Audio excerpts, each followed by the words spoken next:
to take it back to litigation because I had not had a chance yet to mediate it. It had been through 3 different mediations under the emergency manager and the city administrator before me. The last mediation with the city administrator had resulted in a deal in which they were going to give the garage away to the Ottawa Towers for $1. And I said to the judge, this would be a horrible travesty for the people of Pontiac who've lost so much. They had lost the Silverdome site, which is now, by the way, Amazon. They had lost valuable development property in the city of town. They had lost the water treatment plant. And I wanted to have a chance to kind of restore this and to save what we could for the city of Pontiac. So being able to get this deal now, which brings in valuable equity partners and restores this as the city property to be able to, again, to use the amphitheater for events and festivals like we had before is huge for the citizens of Pontiac. Somebody said this is my legacy as mayor to be able to do this. I'm saying no, this is a victory for the people of Pontiac. We've done this. And as their elected official, I'm gonna take a victory lap on this subject for the citizens of Pontiac who had wanted so badly to have this restored for the city of Pontiac. So that's what the situation is right now. And here to tell the story of how this came about. Sometimes these very complex deals are done over the period of months or years. We were able to put this together because we had a prepared, motivated equity partner that came forward in the form of Dearborn Capital and Dirt Realty. And here to represent them is Bob Watt, who's not a stranger to anybody in town. In fact, I call him the ambassador. He has long had a vision for the development of our center town. He has not only invested in it himself, but has brought other investors to the city who now believe in the message and the visioning of the city. So he is here representing Dearborn Capital and Dirt Realty, and he'll be here to tell you what their part is in the deal. And they're not only investors and equity partners, but also they have a vision that they share with what Pontiac can be and should be as we move along, with this project being the catalyst. Also, we have here the special counsel to Pontiac in economic development, and that is Attorney Matt Gitt. He's had a long history in terms of economic development throughout the county, and we brought him in, and he's been a very strong advocate for bringing this together, and I credit him with having the creativity and the tenacity to stick with me as we put this deal together, and he's going to tell you more about the details as he is now knee-deep trying to finalize all the paperwork that goes into such a complex deal.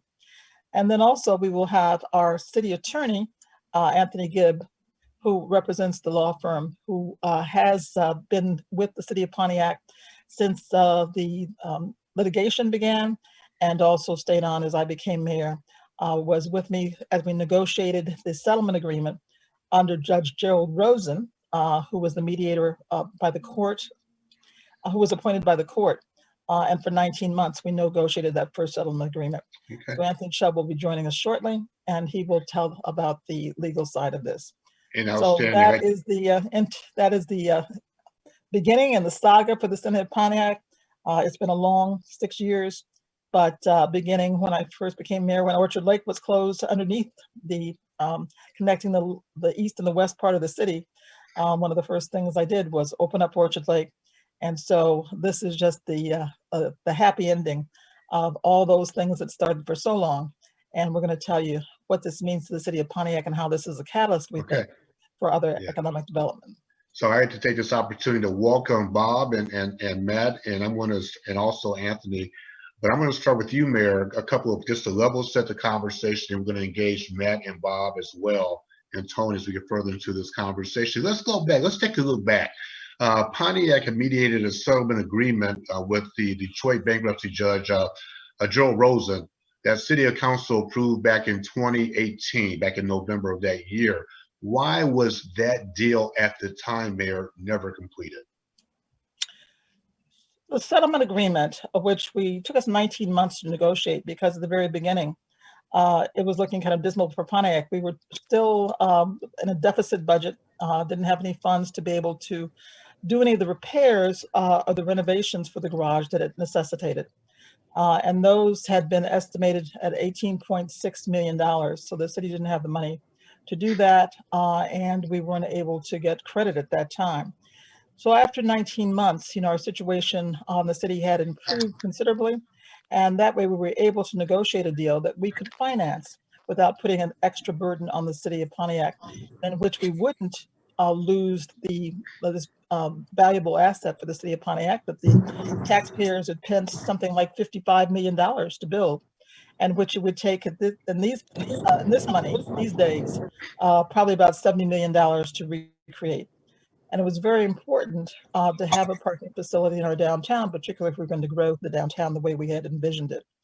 So that was the settlement agreement that was negotiated under Judge Gerald Rosen. Both sides signed off.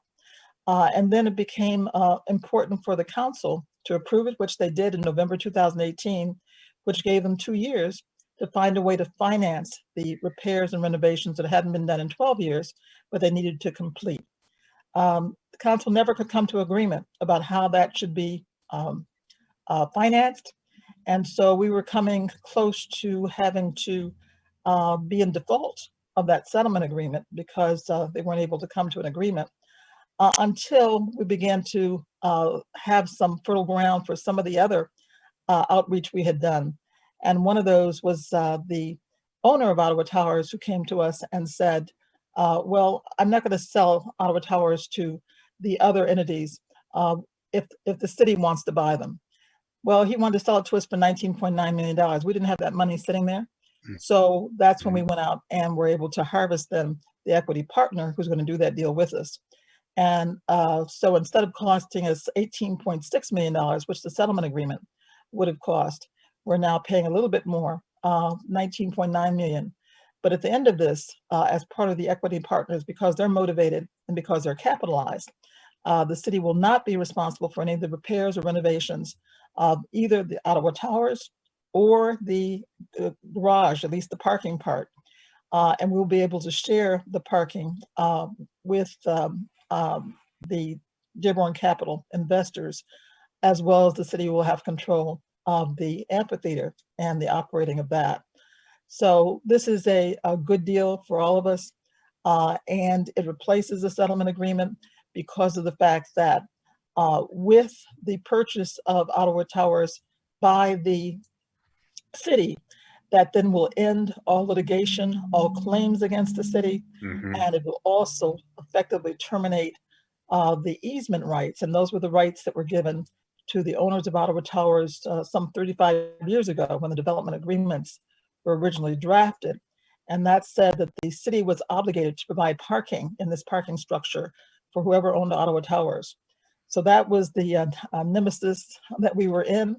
And so that was the conundrum that will finally be rectified. And forever after, the city will not be bound with this burden of having to guarantee parking. So that was what the difference between this settlement agreement that was originally passed by council, but would not have been fulfilled by the due date, which was November 1st of this year. So clearly a win for all parties involved. And before we proceed, I want to acknowledge that Councilman Carter has joined us in the meeting as well. And I want to make it clear this was clearly a team effort between your office and City Council in terms of making this happen. I would like to engage, and again, if you have questions, please feel free to drop them in the chat room. I know we also have some members of the media here as well. A couple of options with the media. Feel free to, my name is Marquez Lee, send me a question, or if you want to ask a question, let me know by sending me a direct message if you're from the media as well. Yes. Matt Gibb, I want to entertain you here, engage you here, I should say. This public-private partnership with the city of purchasing Ottawa Towers is very complex. It's a very complex deal. So can you just put it in simple language and lay people's terms exactly what this deal consists of, so that people understand, why it's important and why it's valuable for the city of Pontiac? Thanks, Mark, and thanks for all the great work you do. Before I do that, you mentioned the joint team effort between the mayor and the administration and city council. There were 4 council members, council women, that were really particularly engaged, and I just would be remiss if I didn't recognize Councilwoman Patrice Waterman, Mary Pedala, Megan Shramsky, and Dr. Doris Taylor Burks. when a council person really engages and asks questions and gets involved, the complexity of a deal, I don't want to say it becomes more simple, but it becomes more of a team and partnered effort. And so certainly those 4 council persons, deserve a lot of credit. The deal isn't as complex as one would think from the nuts and bolts of it. So just briefly, what does it really mean? The mayor referenced that the city's entered a global settlement agreement with the owner of Ottawa Towers and his various companies. And those that have followed the saga know that it's been a troubled relationship between those entities and the city. And that global settlement agreement resolves everything. It resolves the balance of money that's still owed under the 2018 settlement that you and the mayor were just discussing. It terminates, as the mayor indicated, some easement rights and some other problems that were imposed upon the property, both in old documents and the court process itself. It allows the city to reacquire and unify a lot of this property and then utilize the site for what it's really purposeful, which is economic development. And so that global settlement agreement is $19.9 million, which sounds like a lot, but I'll remind everyone that as the mayor alluded, the original settlement was just to repair the garage. That was going to cost the city $18.6 million, and all we were going to get out of it was a nice, clean, safe garage. Well, this transaction, we're going to get that nice, clean, safe garage anyways, because the way this is structured to pay that $19.9 million, the city's going to use some money it already is very purposefully saved. And so the city, since the mayor's been involved and with the good work of the city council, has created a very good fund balance. They're still growing that fund balance every year. And what that means is that their bond rating is better and the credit's better. But what it really means is that they do have some extra capital. So we're going to use some of that money. There was allocated $7 million of that fund balance. And I do the quick math. Well, 19.9 minus 7, we still owe a lot of money, right? Well, we've been able to bring in an equity partner, and that partner, Dearborn Capital, is going to be involved in the deal. And this is where it becomes somewhat simple. We're going to be closing that global settlement. And in that settlement, the city's going to acquire everything. They're going to acquire all the rights, but they're also going to acquire the 2 towers. And the equity partner is going to come in and concurrently buy those towers from the city. So the city's not going to become a real estate landlord. We've got far more important things to do than to be a landlord and worry about tenants. And so Dearborn Capital is going to be doing that. But also part of that, Dearborn Capital is going to enter into a long-term lease agreement for the parking aspect of the garage. And through that agreement, they're going to take the responsibility of the capital repairs and improvements. And so that original very large number that was facing the city is going to be passed along in a very, very specific agreement so that Dearborn Capital would be able to use the parking. But here's the really nice part about it, Mark, is that the city's going to retain ownership of the asset and work in a combined way with Dearborn Capital so that they can restore the plaza. So it is the city's responsibility still to fix the amphitheater and to bring that beautiful asset back to life. But that's the fun part of the project for the city. It's a project that we could get grant funding for, that we could really seek other partners for. You can't go get a grant to fix parking spaces. And so this transaction really is such a benefit. And if I simplify it, it's a global closing with the current owners to erase the past for $19.9 million. Dearborn Capital comes in with a very large contribution, millions of dollars of contribution, so that they become the owner of the towers and the operator of the parking. The city then pays the balance, which is a far less amount than it was otherwise required, to continue to stay in the project and then in the future restore that amphitheater. So I'm sure I'm crazing more questions. And so if people have questions, like you said, they could post them, or Mark, or if you have one, then shoot away. Well, I have several questions. Again, we'd encourage you to drop questions in the chat. We have a great turnout, clearly an interest in this issue or challenge or this opportunity now. This great news being the Phoenix Center. And we talk about the amphitheater and, another venue. And, we've had Joe Louis Arena, and we've had the Palace here across Metro Detroit, clearly. Let's talk about the amphitheater as a venue, and I'll come back to Dearborn Capital and Dearborn partner of Dearborn Capital a little bit, but engage them. But let's talk about the amphitheater. What is it going to take? What still needs to be done to get the amphitheater ready, up and running? And at what point, from a timing standpoint, when do you see that happening in terms of people can enjoy the amphitheater and other parts of the Phoenix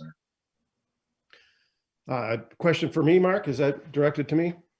Yes. Yes. Well, you Sorry, know, man. the original cost estimates for the amphitheater itself were approximately $3 million.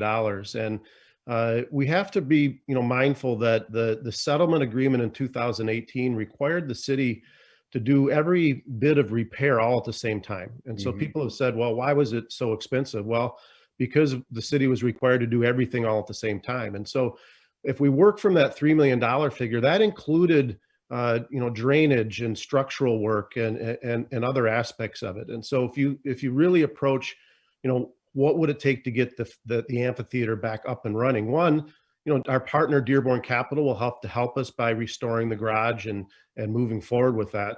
But you know, we could look at getting the amphitheater going within the next couple of years if we could raise a couple of $1 million, because we look at it and approach it as what's the best vision, and bringing in all of our partners and working with the mayor's good concepts and teams and everyone else, we could really get that moving. And so, you know, you reference venues like Joe Louis and the Palace and others. Well, you know, the Phoenix Center Amphitheater is such a unique asset. And when you partner it with the great work that, you know, Blair McGowan's doing at the Crowfoot, and what Flagstar, their generosity towards the city is doing at the Strand Theater, it becomes really a kind of a combined destination again. And so I really see some great life out of it, Mark. People have asked, well, when, you know, you're probably going to have to wait, you know, a year or so. We're not even to the closing yet. We've got to finish drafting the document, so to speak.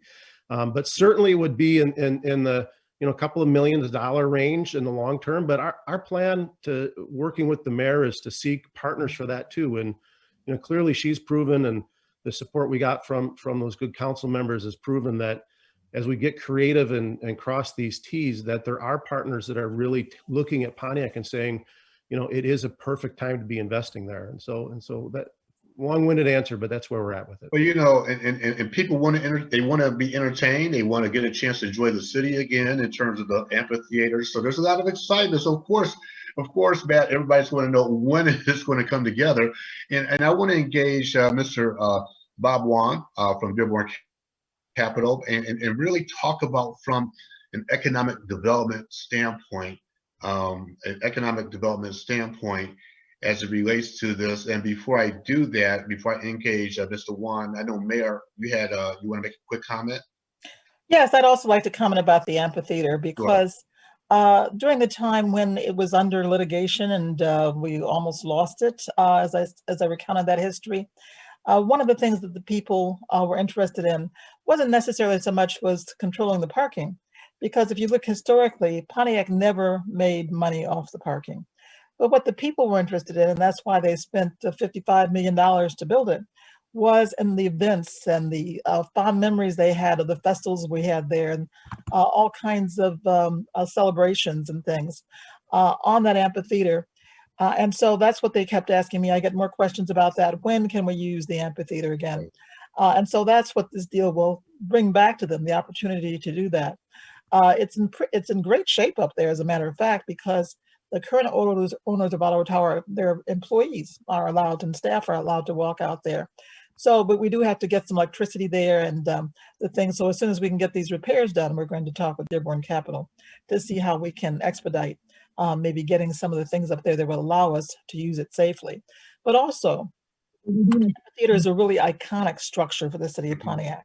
Anybody who comes down Woodward from into the city of Pontiac will see this awning tent structure, and that really marks the opening of our downtown. So it has great meaning in terms of who Pontiac is. And also, many investors have told me who are interested in Pontiac now that solving the Phoenix Center dilemma was one of the things that would open up other economic development in our downtown. So not only did we prize what that would do for the citizens as a structure that we have, the facility still has an asset for the city, but also for what it means iconically for the city of Pontiac and represents. And that's why we were wisely put this particular property in this area into the opportunity zone area. It's one of our opportunity zones. For those of people who don't realize that, it's something that the federal government put out that is an incentive. Doesn't cost municipalities or the city of Pontiac anything, but it's one way of enticing investors who are capitalized and who are interested now in Pontiac, and gives them that extra incentive to come and invest. So there's many ways that this Phoenix Center deal will be the catalyst for what else goes on in the city of Pontiac, particularly the development of our downtown area. Outstanding. And Bob, I do want to engage you. We have about 10 minutes or so remaining, but I want to ask Bob, give us a brief overview, if you could, of Dearborn Capital, and then also talk about what does this development mean for economic development in the city of Pontiac as well. Sure. Thank you, Mark. Thank you, Mayor and Mr. Gibb. This really, truly has been a great honor to be part of this process. The teamwork and the creativity from the city in putting this deal together, from the city council, and the support that we've seen for everything that we envision that could happen here between the Phoenix Center, the Ottawa Towers, and the adjacent property, and the whole activating of the downtown. This is really a dream come true for me. 8 years of envisioning what's possible for Pontiac and the downtown and the front porch of our city. I feel like I want to pinch myself every time I think of this deal. We have, as the mayor said, not just Dearborn Capital, but other partners who have long since looked at our downtown and said, I want to invest there. But what about that big parking structure that's vacant and not being used? What's going on with that? Until we were able to answer this question, we really had a roadblock, literally and figuratively, to activating the downtown. So the work that was done a few years ago with the Congress of New Urbanism and the great architects that came in from Miami at DPZ, local people like Mark Nikita and experts like Bob Gibb, we feel like that is something that's a template. It's already been drawn. The community endorsed it. We had plenty of input. That's a template that Dearborn Capital is using for the future of the Ottawa Towers right now, and for the Phoenix Center and the parking deck. So Mark, I think your question specifically about Dearborn. Dearborn is my friend Brian Locke. He is a Detroiter living in Chicago. He also is a fellow banker. We've been partners on many things. Brian was one of the many partners in the original Indian Hill Fund that we set up to try to activate downtown. So he's long held the same vision that we all have to seeing downtown as a very vibrant, walkable, live, work, play type of environment. So, Dearborn's done a number of large deals. Dearborn and its partners have been able to deploy the funds and do the kind of things that I think will lead other investors to want to also come and be a part. The big tent is something that we've talked about very often, that we want everybody to take a piece and play here, because that's how you create a community. That's how you create a downtown. And this parcel is world class. I mean, there is very few venues of this scale. 500,000 square feet of office with the old IRS building next door. We're pressing 700,000 square feet of existing and usable floor plate that's there in the downtown. We've got great tenants like the state of Michigan already in there, and we want to attract more excitement to the town. So, I often, when I think of this too, I think of all those residents that are inside the Phoenix Towers right now, seniors that are there that really can't walk through that tube that already connects to the rooftop. There could be community gardens up there for them. There could be ways for them to get out into the sunlight and really enjoy nature there again. And we want to have a lot of nature bountifully growing around this parcel as well. So yeah, that's the vision, and we're excited to be a part of it. But this really, truly has been a team effort. So, Mark, I want to tap into that too, and you can see why it's so great that all the people who and entities that stepped up over time, who were interested in Phoenix Center in various ways, brought money, didn't bring money, whatever. But it is so fortuitous that Dearborn Capital is the public-private partner that we want to enter into engage with, because not only are they capitalized to be able to actually to deliver the repairs and renovations, but also they come with the vision that they share, consensus vision. This has been created, as Bob has alluded to, all of the visioning sessions and the town halls and things we've had about how we develop our downtown. This is truly a people's project as well, in terms of getting the vision of the people involved in this. And so they came with that vision and prepared for that. As you've heard, their vision is not a garage, is just not a garage sometimes. There's other ways we can develop not only the garage on the amphitheater, but around there. And they've talked about bringing housing to the center, other kinds of development, bringing in green space, which is very much part of that idea of how you develop a walkable places.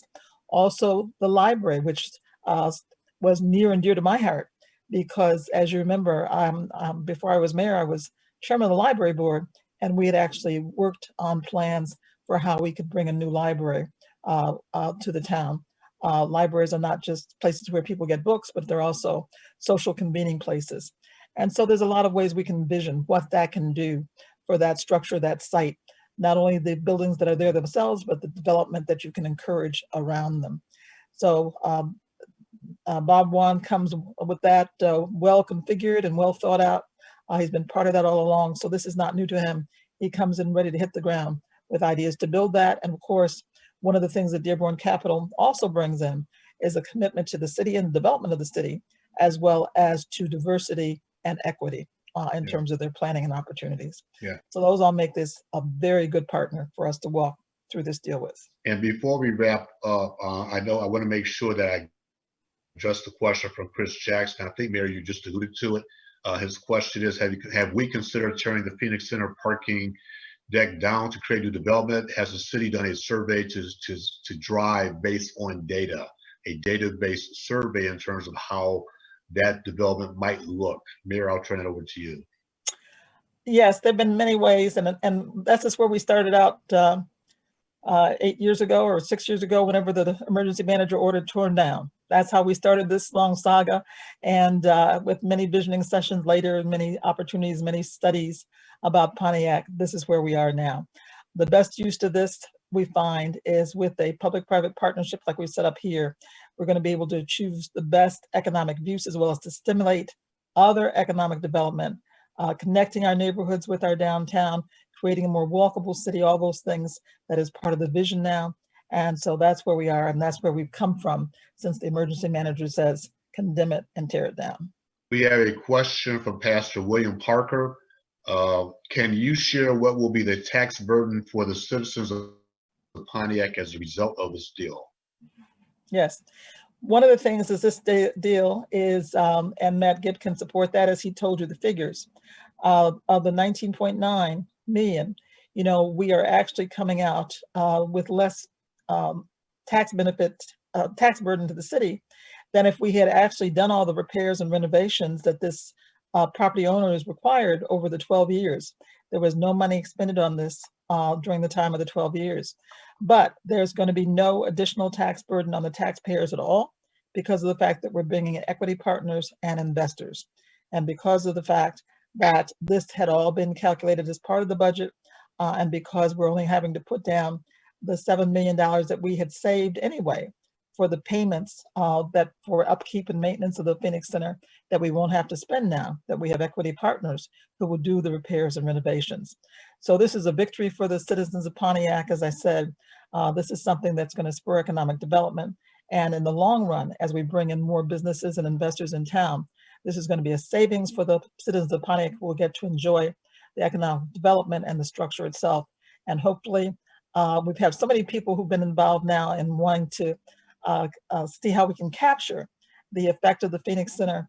In fact, we have a committee now that's formed called Next Year at the Phoenix Center, meaning that they want to be part of that to bring activities and events to the amphitheater again. And they're already jumping on the bandwagon here to see how they can be part of fulfilling that dream for the citizens of Pontiac.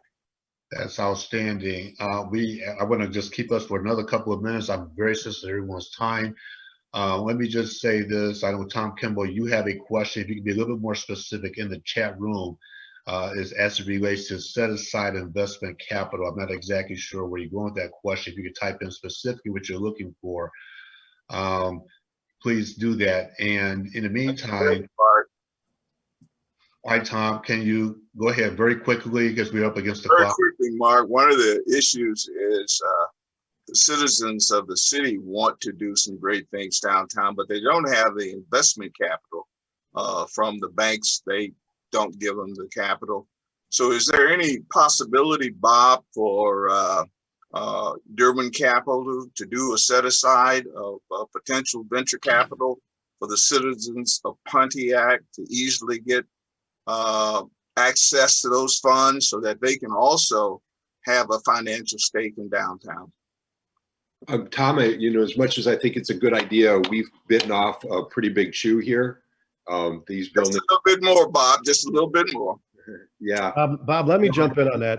Tom, the Dearborn Capital, just a quick, I know we're up against time, Mark, but they're a real estate investment equity firm with local ties. And even though they're out of Chicago, maybe we'll get them to move back here, Bob, at some point. But they work with another firm that they're related and aligned to called T2 Equity that has put more than $800 million into the economy over the last 12 years.